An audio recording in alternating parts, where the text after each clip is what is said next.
청소년 비행개론 인터넷 강의를 시작하도록 하겠습니다. 15주차가 되었는데요. 전국적으로 코로나19 확산세가 아주 가파르게 증가하고 있습니다. 더군다나 부산 지역도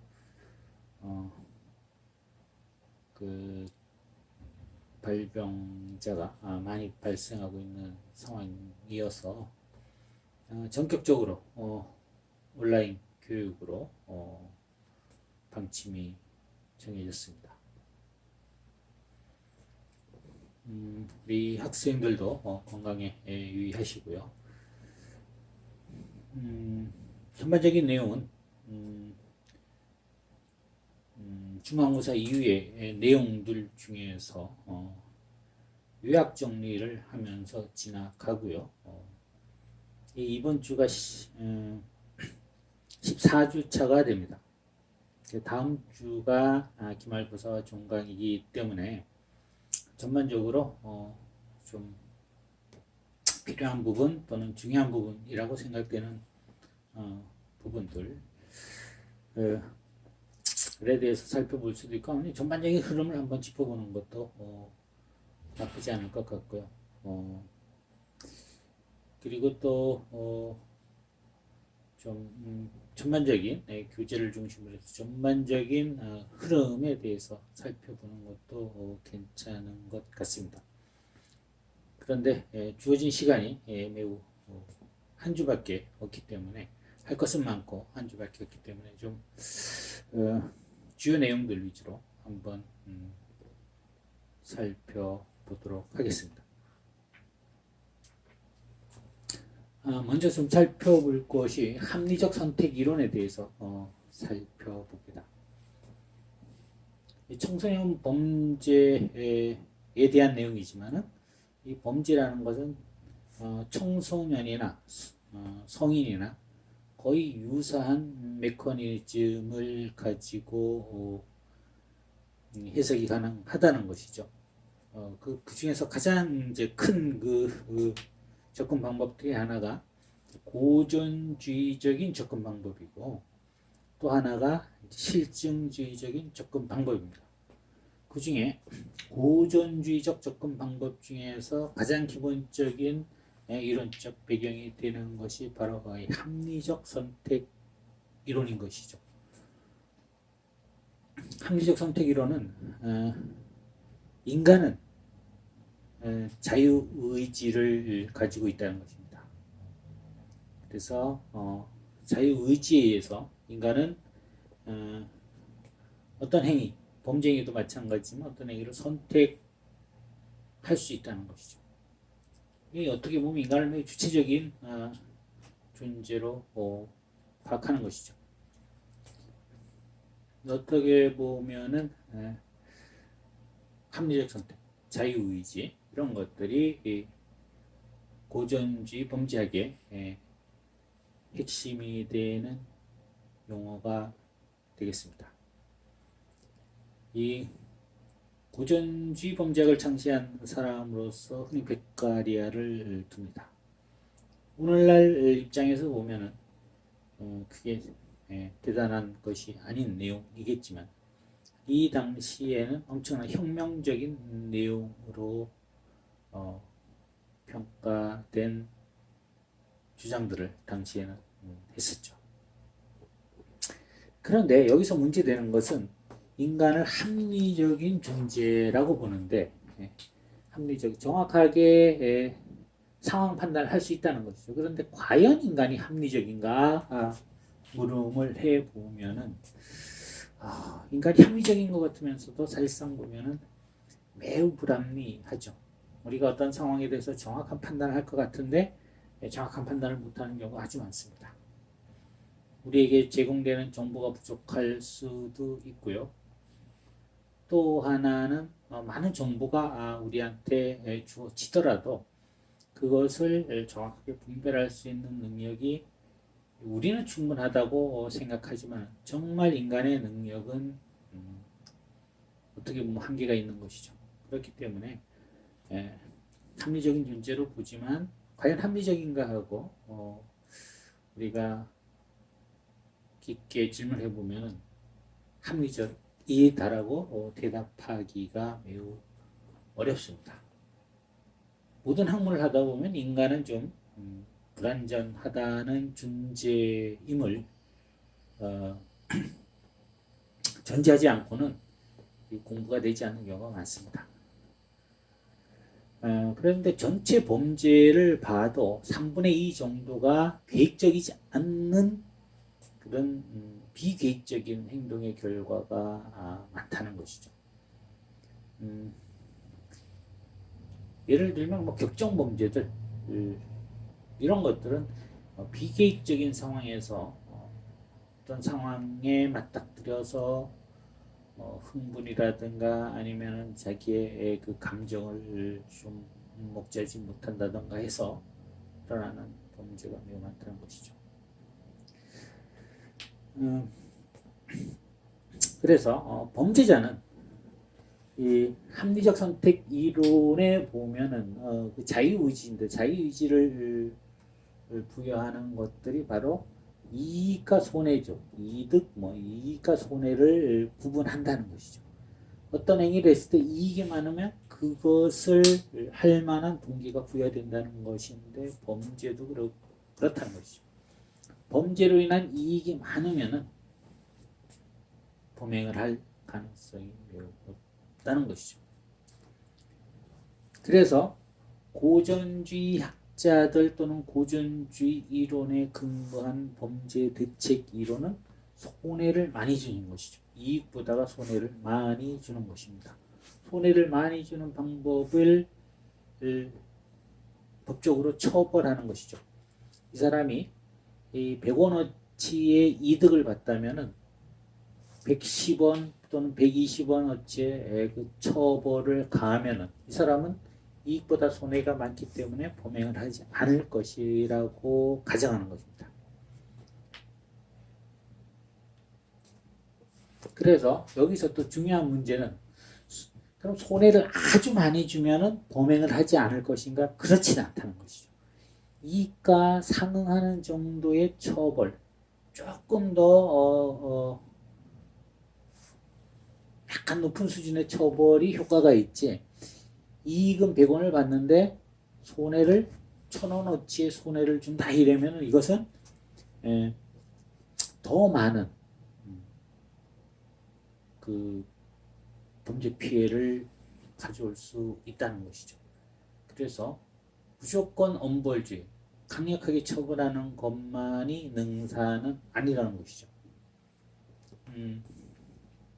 예를 들어 보면은 절도를 한 사람도 사형에 처하고 사람을 살해한 사도 사형에 처하면은 절도를 하고 나서 사람을 살해할 가능성이 훨씬 더 많아진다는 것입니다. 그래서 뭐 규제에 나와 있는 내용이지만 강간을 한 사람과 살인범을 똑같이 처벌하면은 강간을 하고 나서 살인까지 이어지게 된다는 것이죠. 물론 이것은 뭐 법철학적인 관점에서 바라보는 관점입니다. 왜냐하면 사람의 생명이 가장 중요하고 그 다음에 신체가 중요하고 이렇게 우리는 인지하고 있거든요. 그런데 어떤 사람들은 강간을 당하면은 이것은 살아있는 것보다 더 큰 고통을 당하는 그런 아주 엄청난 고통을 수반하는 범죄라고 또 주장하기도 합니다. 그렇지만 일반적으로 보면은 우리가 지금까지 내려온 그런 관점에서 보면은 생명이 가장 중요하고 그 다음에 이제 신체 이렇게 판단하는 것이 있기 때문에 이런 예를 들어서 설명하고 있습니다.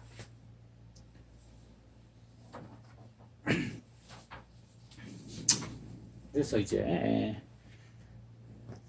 처벌하는 데 있어서 이거는 처벌인데 처벌하는 데 있어서 두 가지 방법이 있다는 거죠. 하나는 일반 대중들한테 쉽게 얘기해서 겁을 주는 겁니다. 위하 효과라고 하는데 일반 대중들한테 겁을 주는 것을 일반 예방 효과 또는 일반 제지 이론 이렇게 얘기를 하죠. 그리고 잘못한 사람들에게 범죄자들에게 교화 개선 또는 처벌을 가함으로써 다음부터 범행을 하지 않도록 하는 것을 이거를 특별 제지 또는 특별 예방 방법이라고 이야기를 하죠. 그래서 여기서는 보전학파에서 나온 개념들이다. 합리적 선택 이론은 이익과 손해를 나누는 것이죠. 그래서 여기에 대한 대책은 손해를 좀 많게 하는 것이고 그 손해를 많다는 것을 대중들에게 알리는 것이죠. 뭐 법을 만들고 그 법에 대한 효과를 알려주는 것입니다.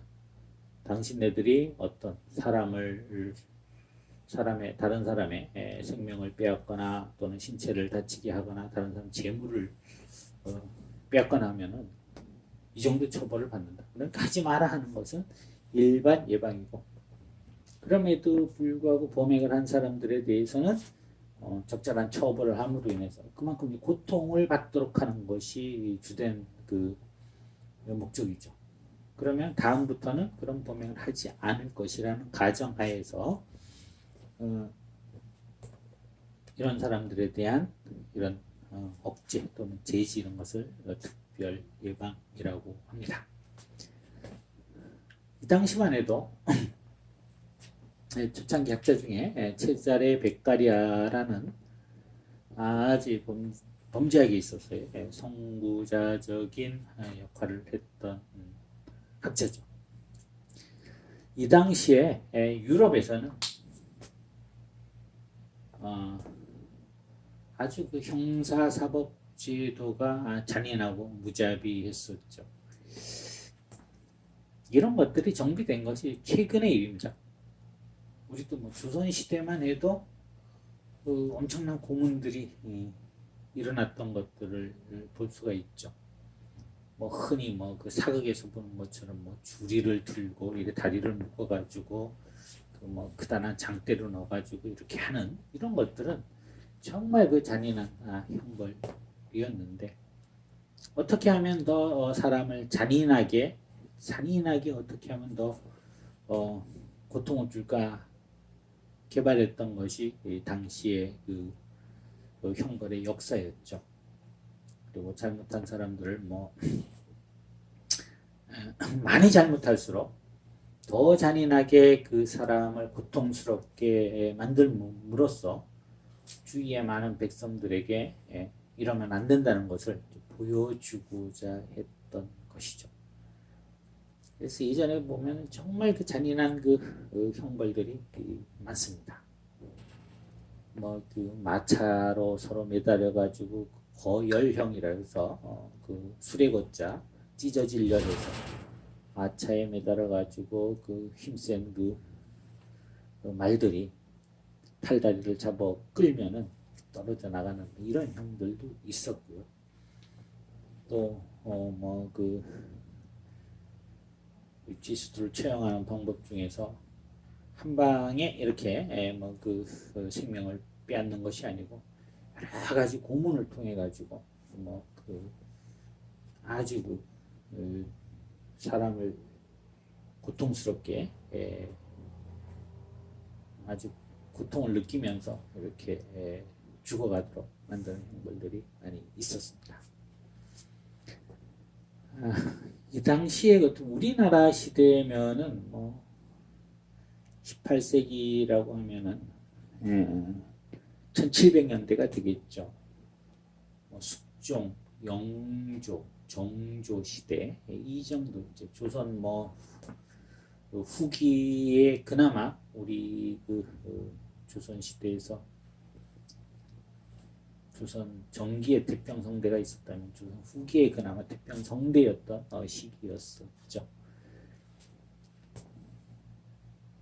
아마 우리는 더 했죠. 이 당시에는 모든 그 사법제도가 분화되지 않고 그 지방의 행정관들에게 수령 또는 사또, 관찰사 이런 사람들이 모든 입법, 사법, 행정권을 모두 가지고 있으면서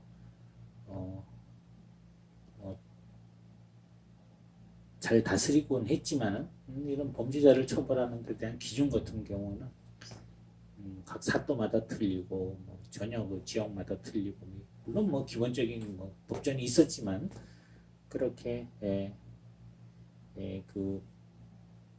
범죄자 이런 사람에 대한 인권이라든가 이런 걸 생각하지 못했던 시기였었죠. 그래서 이 당시에 이제 베카리아는 인간성을 그래도 좀 강조하고 범죄를 했으면 어느 정도 처벌받는지에 대한 그런 일관성, 합리성 이런 것들에 대해서 주장을 하게 됩니다. 그리고 범죄는 처벌보다가 예방이 중요하다. 오늘날 보면 당연한 이야기지만 이런 것들에 대한 강조를 했었죠. 그리고 이 법이라는 것은 모든 국민들이 시민들이 알 수 있도록 해야 된다는 것이고요. 또 이런 사법 절차가 신속하게 이루어지고 또 확실하게 이루어지고 엄격하게 이루어져야 된다라고 주장을 했었습니다. 이 당시에 또 학자들 중에서 제레미 벤담이라는 학자가 있는데 사람은 그 윤리 시간이나 그 철학 시간에 보면은 공리주의를 주장했던 철학자로도 알려져 있습니다. 이 사람도 마찬가지로 손해와 이익을 범죄자가 계산해서 이득이 많으면 범죄를 한다고 주장을 했고 또 이 사람은 그 행복이라는 것을 양적으로 측정 가능하다고 가정했던 철학자입니다. 그래서 이 행복이라는 것은 행복을 증대시키는 그러니까 행복을 저하시키는 행위는 범죄지만 행복을 증대시키는 행위는 범죄가 아니라고 봤습니다. 오늘날 이야기하는 비범죄와도 관련이 있는데 예를 들면 마리아나 같은 것이 이해가 됩니다. 마리아나 같은 경우는 다 타인에게 행복을 주지 않는다고 주장을 합니다. 그래서 이런 사람을 처벌하는 것은 적절하지 않다라고 주장을 했습니다. 그렇지만 이런 것들이 그 마리아나 이런 것들은 지금도 좀 비범죄에 대한 논의들이 지속적으로 나타나고 있는 그런 소재들이죠.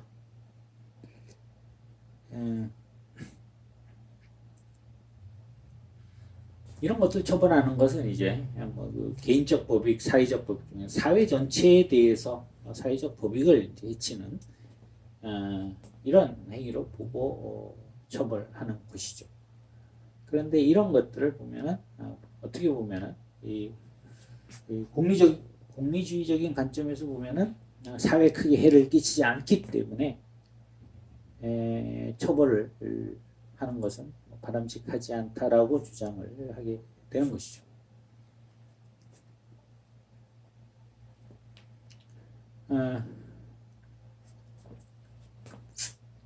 오늘날에는 이제 이 구전학파가 등장하고 그 다음에 여기에 대한 반성으로 실증주의가 나타나고 또 실증주의에 대한 문제점을 보완하기 위해서 신구전학파가 나타나죠. 그래서 신구전학파는 이제 중요한 것이 범죄자들이 이익과 손해만을 고려하는 것인데 그렇지 않다라고 주장합니다. 거기 범행을 하는 사람들은 여러 가지 이유에 의해서 이익과 손해뿐만 아니라 다른 여러 가지 동기에 의해서 범행을 하기도 한다는 것이죠.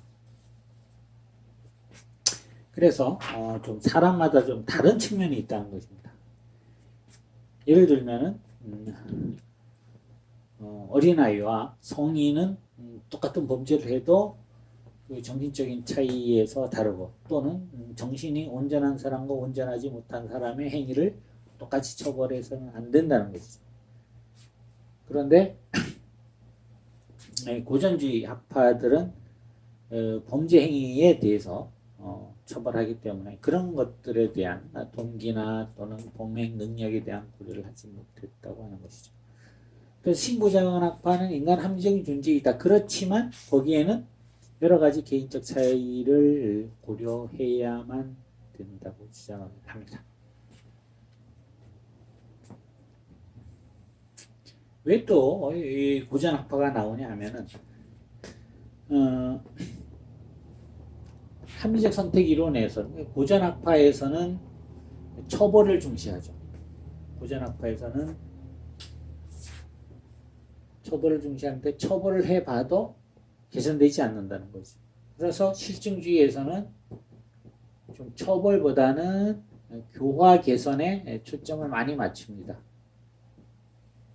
범죄자가 처벌해서 응분의 대가를 치르는 것보다는 그 사람을 제대로 좀 범죄성이 있으면 범죄성을 좀 치료를 해서 사회에 내보내는 것이 더 바람직하다는 관점에서 시작을 했던 것이죠. 그런데 여기에는 많은 비용이 들어갑니다. 이거는 그냥 가두어 두면 되죠. 가두어 두고 뭐 그 좀 처벌받는 것이니까 인간적인 대우를 좀 적게 해줘도 된다라는 가정이 깔려 있었던 것이죠. 근데 실증주의에서는 이 사람이 문제가 아니라는 거죠. 주위 환경이 문제가 될 수도 있고 생물학적인 결함이 문제가 될 수도 있고 그래서 이런 사람들은 처벌의 대상이 아니고 치료의 대상이고 교화 개선의 대상이라고 보기 때문에 이런 사람들에 대해서는 많은 교육 훈련이 필요하고 또는 그 치료가 필요하다 보니까 비용이 훨씬 더 많이 들죠. 그래서 교화 개선 실증주의에서는 사람을 교화 개선하기 비용을 많이 드는데 비용을 많이 들여가지고 해봐도 범죄가 줄어들지 않더라는 것이죠. 그래서 나타난 것이 바로 신고전학파라는 것입니다. 왜 그럴까? 다시 고전학파의 이런 관점들 이런 관점들을 좀 다시 좀 적용해야 된다. 그래서 범죄자들은 교화 개선이 아니다 처벌하는 것이 마땅하다. 이렇게 이제 보는 것이죠. 그래서 범죄자들을 처벌하지 않으면은 어떤 사람들은 이제 범죄를 할까 말까 망설이는 사람들이 있는데 이런 사람들을 예의시켜보고 있다가 잘못한 사람 처벌하지 않으면 이런 사람들이 범죄 행위를 하게 된다는 것입니다.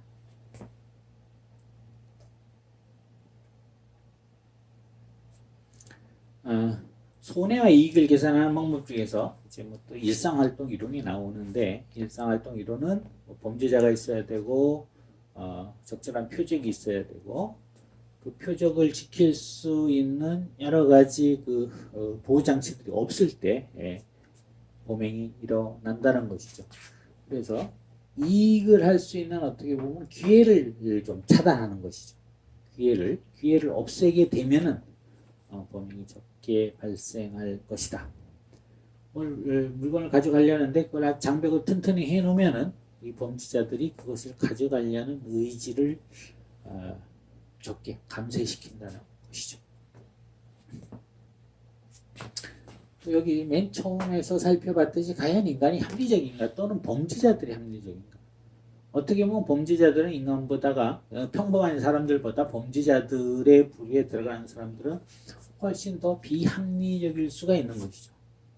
많은 사람들은 우리가 어떤 일에 대해서 잘못한다고 가정하면은 처벌을 받을 수 있다는 생각을 하기 때문에 비행 또는 범죄를 하지 않는다는 것이죠. 그런데 이런 범죄자들은 그런 생각을 함에도 범죄를 하던가 아니면 그런 생각을 할 능력이 좀 부족해서 범행을 하던가 할 수 있다는 것이죠. 그런 의미에서 보면 범죄자들은 일반 보통 평균적인 사람들보다도 합리적인 능력이 더 떨어질 수가 있다는 것이죠.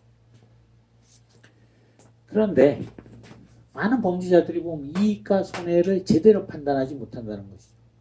자기한테 돌아오는 손해는 과소평가하고 자기한테 주어진 이익에 대해서는 과대평가한다는 것입니다.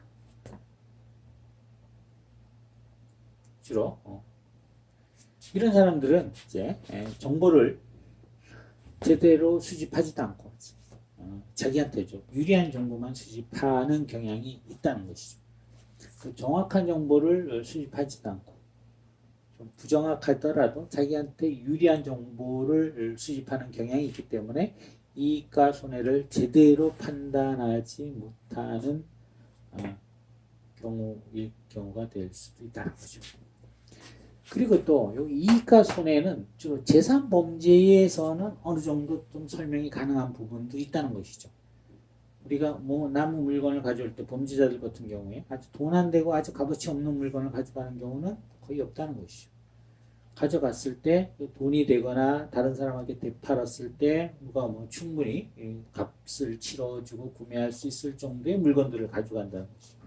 그러면 이익과 손해에 대한 좀 어떤 계산적인 측면에서의 접근이 가능한데 그런 어떤 폭력 범죄, 대인 범죄, 격정 범죄 이런 것들은 재산상 이익, 경제적 이익이 없는 것들에 대해서 이익과 손해를 따지는 것은 상당히 어려울 수가 있다는 것이죠.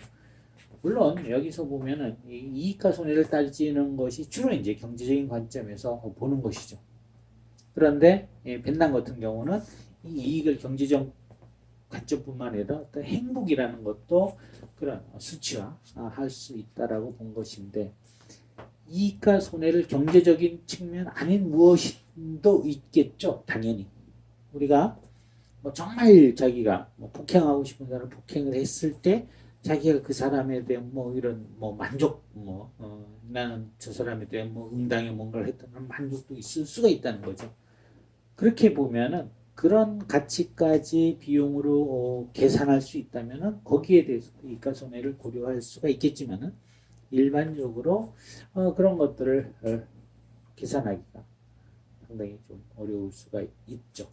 분명히 경제적인 측면 외에 다른 감정적인 손익을 계산할 여지는 남아 있는 상태죠.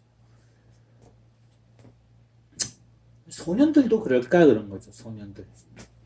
소년들을 바라보는 관점에서의 이런 합리적 선택 이론은 범죄자하고 단 어느 정도죠. 유사한 측면이 있다는 거죠. 소년들도 이익과 손해를 판단하는 데 있어서 아직 정신적으로 미성숙하기 때문에 제대로 판단하지 못하고 이런 것들은 그 범죄와 또는 청소년 비행과 좀 더 관련이 있을 수가 있다고 설명을 하고 있습니다. 시간 여기까지 하도록 하겠습니다.